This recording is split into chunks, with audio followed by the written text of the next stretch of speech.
And we are putting on notice those unscrupulous seed traders who are selling fake seed, that our inspectors will come and arrest you and take you to court according to Seed and Plant Varieties Act.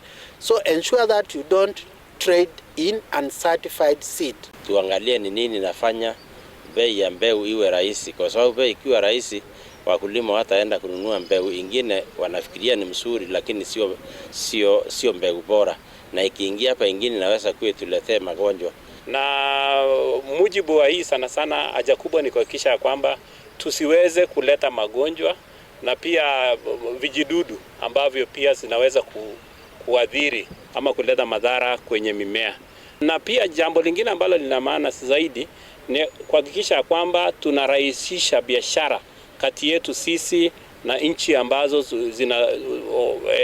ziko kwenye mipaka yetu, ili kwamba waweze kufanya biashara kwa njia ya urahisi.